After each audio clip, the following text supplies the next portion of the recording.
Maswerteng hapon po mga ka-STL. Narito na po ang resulta ng STL Pangasinan para sa araw na to, second draw. March 18, 2025. Araw ng Martes. Naway ang mga natayaan niyo pong mga numero kanina ay manalo nawa ngayong hapong ito. 4 PM kaya't kunin niyo na po ang inyong mga tickets. Narito na po ang resulta.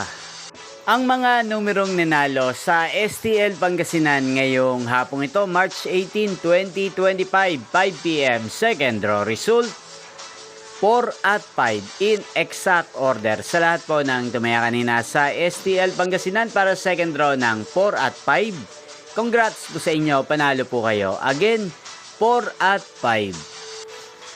At ngayong hapong ito sa STL Pangasinan, natin pong i-shoutout si Kuya Camilo ng Pangasinan na lagi din pong nanonood sa channel na to. Shoutout po sa inyo Kuya Camilo, sana po ay nasa mabuti po kayong kalagayan. Gain din, shoutout po natin ang lagi ding nanonood sa channel na to, si Ate Coralita ng Pangasinan. Shoutout po sa inyo Ate Coralita, sana po ay manalo rin ang mga numerong inaalagaan nyo sa STL Pangasinan at sana'y nasa mabuti rin po kayong kalagayan. Inyo pong napanood ang resulta ng STL Pangasinan sa channel na to, Roderick Hernandez TV.